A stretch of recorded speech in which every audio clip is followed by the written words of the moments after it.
Hey guys, it's Process, and I'm doing a quick mini review on the Redmi Note. As you can see here, that I'm holding a Redmi Note.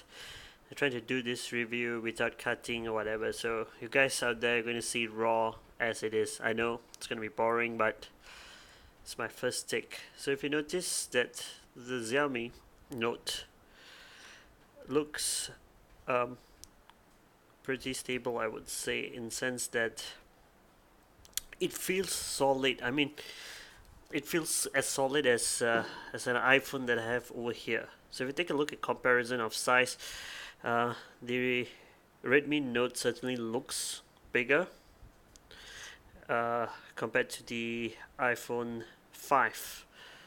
Okay, in terms of screen size, it looks huge, as you can see here.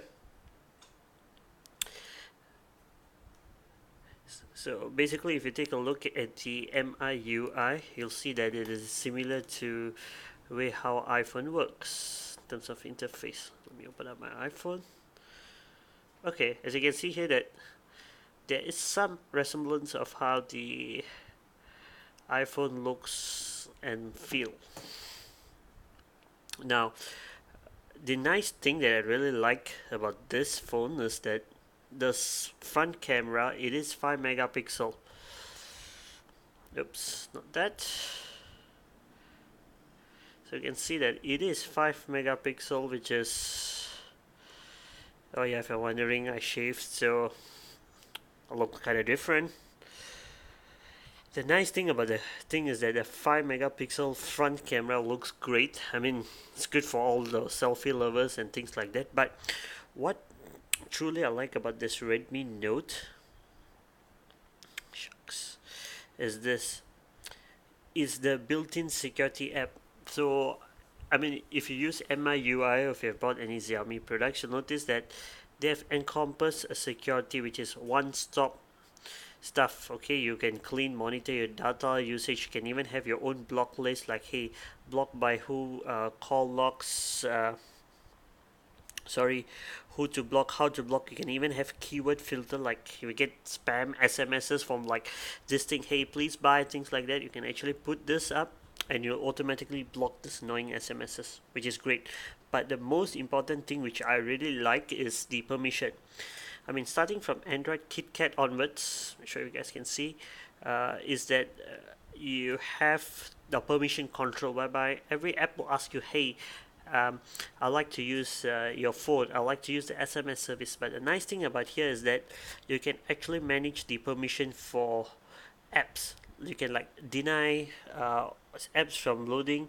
Okay, you can monitor permission requests, like hey, what are the apps can allowed to actually send SMSs, MMS. You can even block it. So it is good, especially if you're trying to install a dodgy program, which I'm not really sure.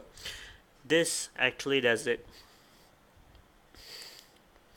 The other nice thing which I've noticed about this is that the screen size. It is indeed great to watch a movie or trailer or something.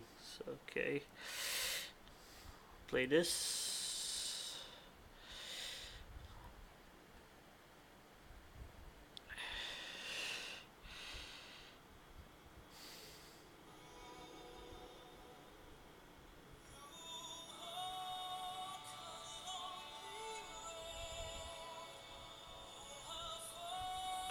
Okay, I'm not sure if you guys can listen because I'm wearing a headphone, so not sure if it's capturing this or not. But what I'll say is that it is actually neat, especially if you're going on a long haul journey or something like that, like on a plane or a bus, and you want to view a movie.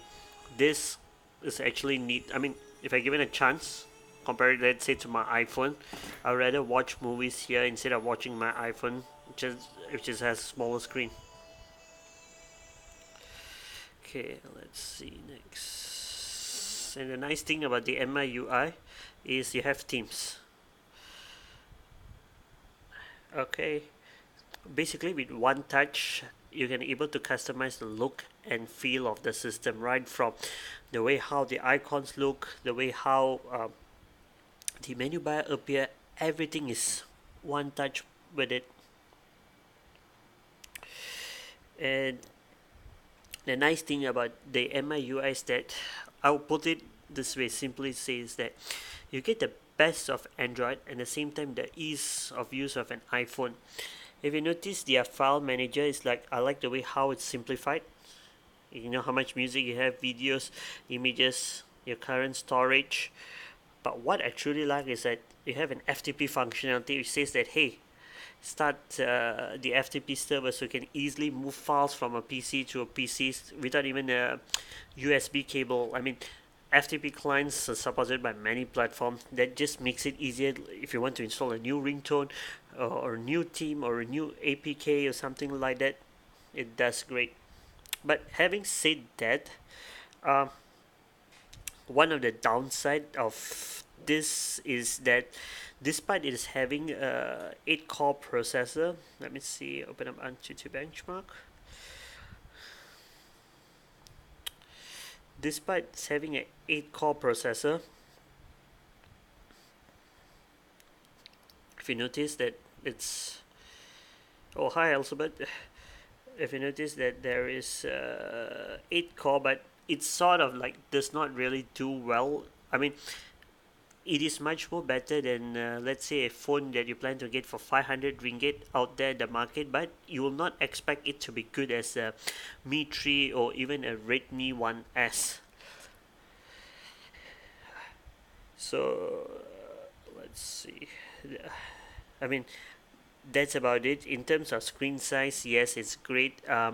Who would I recommend this phone for? Basically, people who want a big screen phone, budget constrained folks, get this.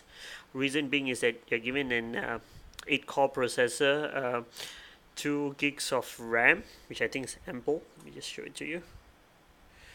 You have 2 gigs of RAM. This means you can run multiple apps without lagging, and the huge screen.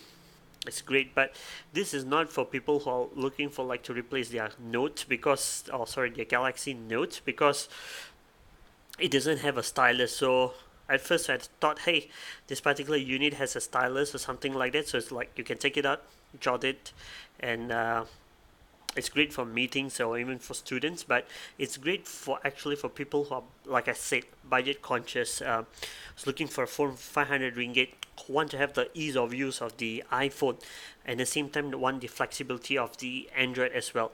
This is the phone that you're looking for. If you're a hardcore gamer, or if you're into like, hey, I want a 4G or something like that, sorry, this phone is not for you. um, would you actually buy this as a second phone? Yes. I mean, if you can get the chance, I recommend to use this as a second phone or a backup phone, just in case if your primary phone is Kongs or kaputs or something like that, you have this as a backup phone. Questions, things like that, just tweet. It's at process. Uh, yeah, thanks. Feel free to leave a comment or just tweet about it. Like I said, this is raw, no editing, no whatsoever. So I would really appreciate your comment. Thanks for watching.